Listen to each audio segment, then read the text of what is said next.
Assalamualaikum warahmatullahi wabarakatuh. Kembali lagi ke channel saya Arif Faturama dari SMK 1 Majalaya kelas 10 kelas 11 TKJ 1. Kali ini saya akan membahas apa itu dynamic routing secara singkat ya. Oke, jangan lama-lama, kita lanjut ke berikutnya. Dynamic routing, apa itu dynamic routing? Dynamic routing ialah metode yang dimana cara router untuk membentuk dan memperbarui jalur secara otomatis maupun secara dinamis dengan berdasarkan informasi dari tabel routing lainnya. Ya, jadi dia itu memanfaatkan tabel routing lainnya itu untuk membuat ataupun memperbarui jalurnya secara otomatis gitu ya. Lalu yang berikutnya jenis-jenis berdasarkan area lingkupnya. Jenis-jenis dynamic routing ini ada dua, yaitu IGP dan AGP. Bedanya itu apa? Yang IGP itu interior gateway protocol, nah itu digunakan di suatu jaringan organisasi atau satu autonomous system atau bisa disebut AS. Nah, contohnya itu seperti RIP, EIGRP, OSPF, SIS. Nah, lalu yang berikutnya AGP, exterior gateway protocol, itu protokol routing yang digunakan untuk menghubungkan antar jaringan ataupun ya sama tadi autonomous system AS. Nah, contohnya itu hanya satu BGP saja atau border gateway protocol.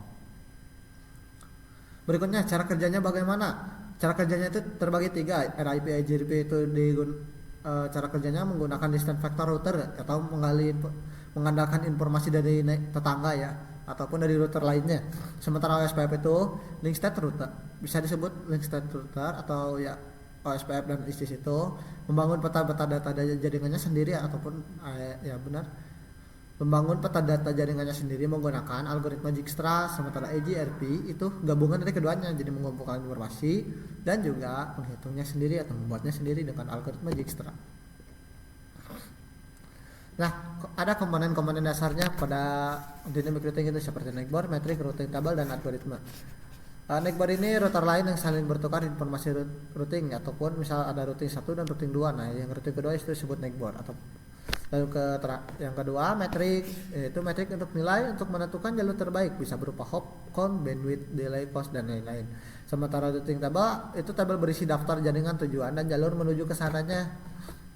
Algoritma itu algoritma itu adalah proses matematika untuk menghitung jalur terbaik, contohnya seperti Dijkstra ataupun Bellman Ford. Oke. Kita akan bahas pada EGRP-nya terlebih dahulu. Pada EGRP itu adalah yang namanya hello, update, query, reply, ACK. Untuk hello itu menemukan dan menjaga hubungan dengan neckboard, lalu yang update itu mengirim informasi ke rute baru atau perubahan, query itu menanyakan route ke router tetangga, reply menjawab query dengan rute yang dimilikinya, dan yang terakhir ACK menginformasi penerimaan pesan update. Nah, pada berikutnya juga masih ada lagi IGRP ini ada beberapa cara kerjanya itu seperti tipe protokol, algoritma, routing metrik, open standard, konvergensi cepat, VLSM ataupun CIDR export ataupun autentikasi. Nah, tipe protokolnya itu link state, algoritmanya Dijkstra, SPF atau algoritma, routing metriknya menggunakan cost berdasarkan bandwidth ya. Open standard tidak hanya untuk router Cisco saja. Konvergensi cepat itu cepat mendeteksi perubahan jaringan jika ada perubahan. Konvergensi cepat lah yang bertanggung jawab. VLSM atau CIDR support itu mendukung subnet mask variabel. Yang terakhir autentikasi dapat menggunakan password untuk keamanan. Oke, nah pada kali ini kita akan mencoba implementasinya IGRP terlebih dahulu. Nah, untuk pertama-tama kita akan melakukan implementasi seperti sebelumnya, itu seperti static routing pada static routing ya, yaitu dengan cara untuk menghubungkan dulu semua router dan juga dari router ke PC maupun dari PC ke router, maupun dari router ke PC ataupun router ke router dengan cara begini ya teman-teman. Lalu kita di sini ketik router IGRP tanda tanya. Nah, ini ada anonymous number, kita ketik di sini 1 tanda tanya. Nah, setelah ini kita ada beberapa pilihan, yaitu seperti auto summary, distance, EGRP, exit, metric, neckboard, network, and no passive interface, redistribute ataupun variance. Nah, tapi kita akan menggunakan pada kali ini yaitu network ya.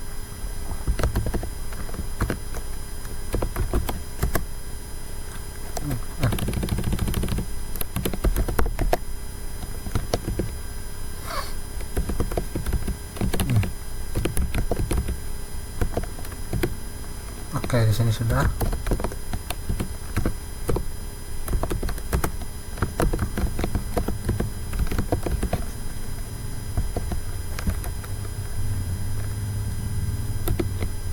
Oke, sudah. Nah, pada sekarang kita coba ke router berikutnya. Sama seperti tadi, router EGRP, tanda tanya, kita beri satu. Lalu kita di sini tanda tanya lagi. Seperti biasa kita menggunakan network. Untuk network yang pada komen pertama itu dari router ke router terlebih dahulu ya. Jangan dari router ke PC terlebih dahulu, saran dariku. Itu 10.10.10.2 karena kita menggunakan jalur dengan IP address 10.10.10.2 ya. Kita enter. Nah, jika sudah berhasil terhubung, maka akan ada notifikasi seperti begini. Nah, ini. Oke, kita lanjut saja. Network 192.168.20.1. Oke, sudah. Pada angka berikutnya kita akan menanamkan IP address di PC ini, di PC-nya dulu ya. Kita 192.168.10.2. Kenapa 2? Karena di sini tadi kita sudah mencantumkan yang nomor atau pada ujungan satunya itu ke router. Jadi kita tidak bisa lagi menggunakan IP address yang berujungan 1 ataupun 192.168.10.1 gitu ya. Jadi kita menggunakan yang opsi keduanya. Tapi untuk subnet mask kita tetap ya. Ini di sini juga kita tanamkan lagi IP addressnya.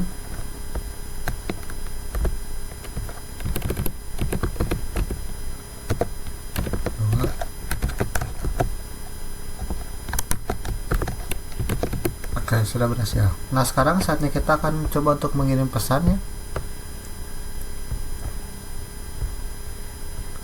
In progress. Dan lihat, kita sudah berhasil mengkonfigurasi EGRP ya. Sekarang kita coba lihat dulu.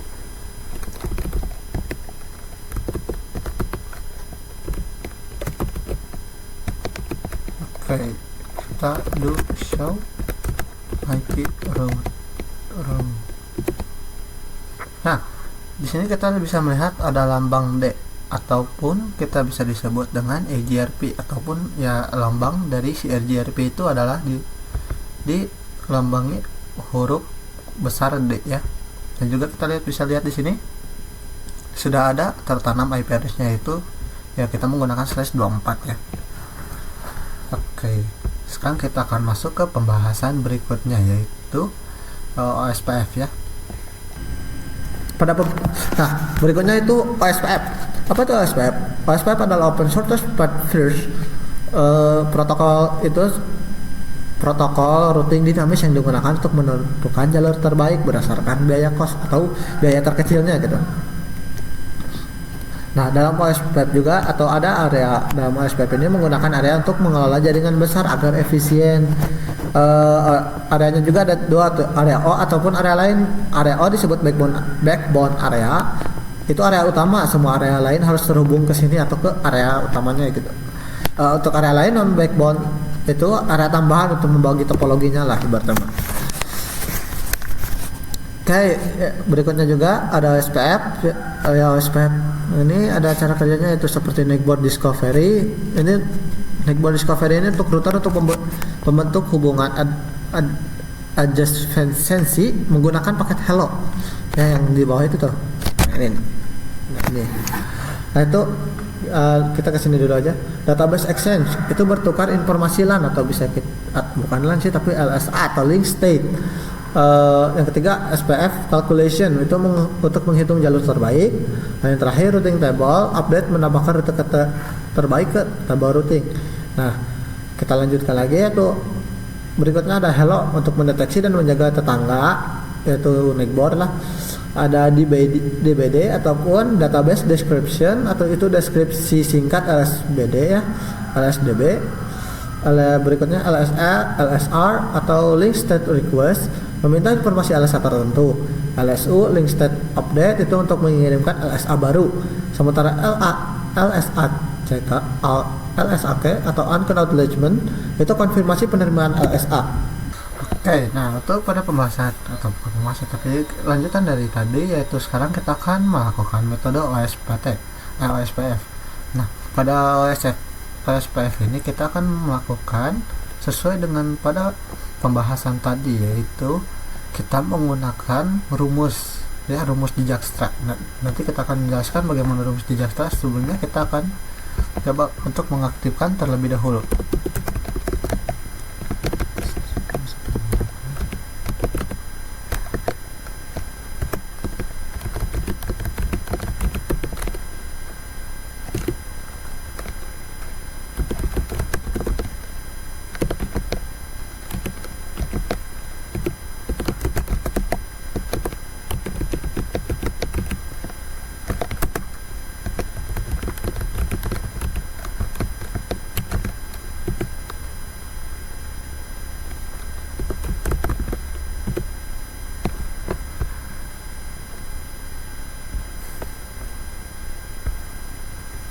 Oke, kita seperti biasa konfigurasi terlebih dahulu ya.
Oke, nah kita sudah mengkonfigurasinya seperti semula atau menghubungkan semua PC ini dan router ini. Sekarang bagaimana cara untuk melakukan konfigurasi OSPT ini?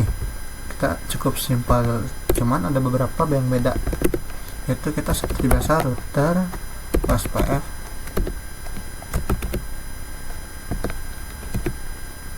Nah, kita tanda tanya lagi.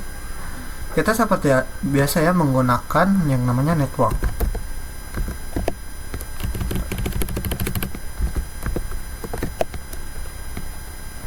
Nah, apa yang berbedanya dengan yang biasa ya ataupun EJRP dan yang lainnya dari network ini seperti pada pembahasan Canva yang tadi ya, yaitu OSPF itu menggunakan algoritma Dijkstra. Apa itu algoritma Dijkstra? Itu samanya seperti rumus matematika.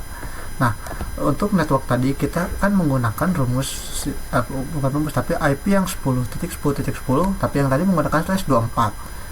Nah, sekarang kita menggunakan /30. Kita di sini ketik dulu 10.10.10.0. Kenapa 0? Karena ya memang di sininya karena defaultnya itu harusnya 0 ya. Nah, terus kita tidak memasukkan subnet masknya, yaitu kita ketik dulu maksimal subnet masknya /30 itu berapa ataupun kasnya itu berapa, itu 255.255.255.255. Sekarang kita kurangi 255.255.255.252, yaitu slash yang kita miliki. Nah, jika dijumlahkan ini hasilnya 0.0.0.3. Ini adalah hasilnya dari algoritma Dijkstra tadi ya. Nah, sekarang kita tinggal masukkan 0.0.0.3. Jangan lupa kita tambahkan di sini areanya. Nah, ini untuk areanya itu kalian bebas pilih angka berapapun, tapi harus sama dengan router nanti berikutnya. Saya akan masukkan di sini router 10 atau router area 10. Nah, kita lanjut ke network yang bawah, 192.168.10.0. Nah, untuk pada kali ini kita tidak sama seperti tadi ya, bukan tidak, tapi sama seperti tadi 255.255.255.255. Nah, sekarang kita seperti tadi, tapi ini kali ini yang paling mudah ya, yaitu 000, jadi ini akhirnya 255. Karena jika ini ujungannya juga 0, tetap 0, maka itu semua konfigurasi akan ambruk atau tidak lancar ya. Jadi maupun slash berapapun dikuranginya, misal 255 kurang 252, maka hasilnya tidak akan 003 untuk pada ke bawah atau ke arah ke laptop ataupun PC, karena itu tidak akan bisa berjalan lancar. Jadi kita masukkan 0.0.0.255 seperti biasa, area 10. Oke, kita lanjut. Di sini kita seperti tadi, router SPF, tanya 1, kan ditanya lagi network 10.10.10.0 000.3 area 10.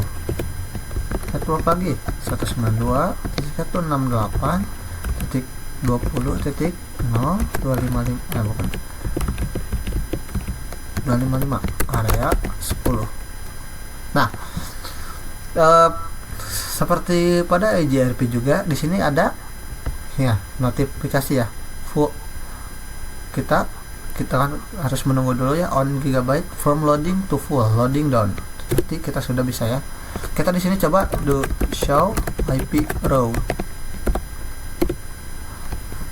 Nah, kita sudah bisa melihat ya di sini OSPF itu berlambangkan O. Nah, kita di sini juga sudah aktif ya, lihat O. Nah, kita sudah menyambung. Kita akan coba ya untuk mengirim pesan dari PC ke PC. Oh ya, kita lupa untuk memberikan alamat IP-nya terlebih dahulu.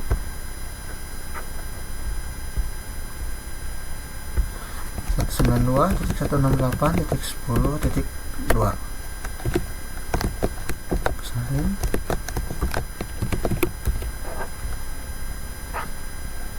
Kita lakukan juga di sini stop configuration. Nah,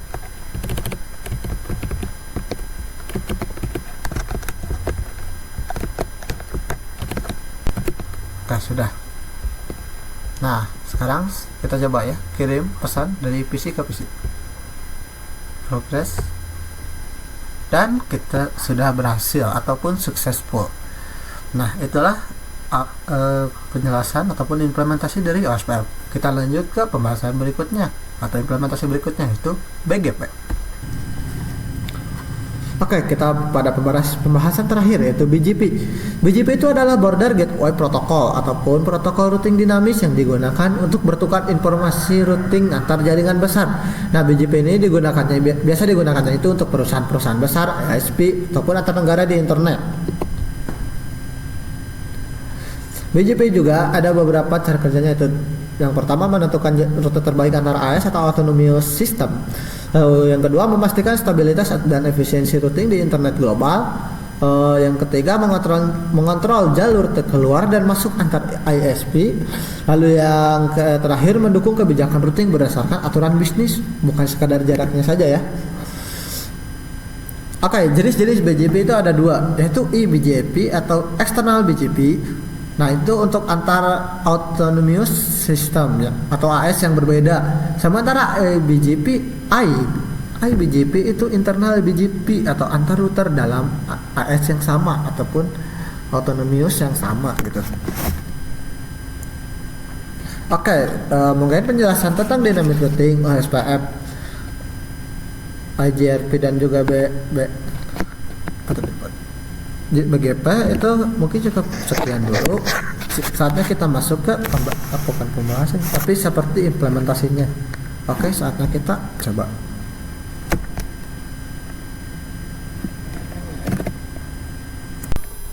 Oke, nah kali ini kita akan melanjutkan pembahasannya, yaitu tentang BGP. Nah, implementasinya ya, kita masuk ke sekarang akan melanjutkan ke implementasinya bagaimana BGP itu. Sebelumnya kita aktifkan terlebih dahulu ya Nah, sekarang kita akan melakukan implementasi BGP-nya itu bagaimana. Kita di sini kita router BGP. Nah, kita di sini kita ketik dengan BGP sesuai AS ataupun autonomous system kita, itu yang di sini dua-dua. Oke, sekarang kita ketik neighbor. Nah, untuk neighbornya kita menggunakan IP yang di atas ini yang ada /30-nya. Tapi kita jangan menggunakan yang di sini. Karena seperti yang namanya neighbor, tetangga. Jadi kita menggunakan IP address yang ini yang berseberangannya. Kita neighbor 10.10.10.2. Kita tanda tanya terlebih dahulu. Nah, di sini ada yang namanya remote AS, ada next hop self. Tapi kita akan menggunakan remote AS terlebih dahulu ya. Nah, kita di sini remote AS. Kita masukkan yang ini. Autonomous system yang sebelah 23. Nah, sekarang kita tinggal masukkan network 10.10.10.1. Maxnya kita 255.255.255.252. Sekarang kita network lagi, kita yang ke bawah 192.168.10.1.0.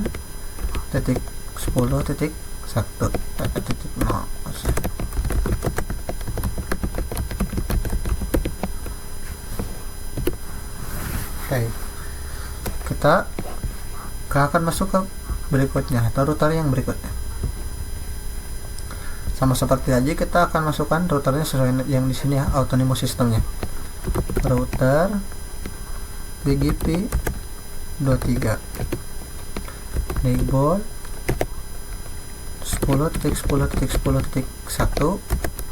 remote AS nya bentar, kita tanda tanya remote AS nya kita masukkan 22. Nah, jika ada notif seperti begini berarti kita sudah berhasil. Kita tinggal masukkan network 10.10.10.2 dengan maxnya 255.255.255.252. Lalu network yang bawah 192.168.20.1 ataupun titik 0 ya. Kita bisa 0 ataupun 2.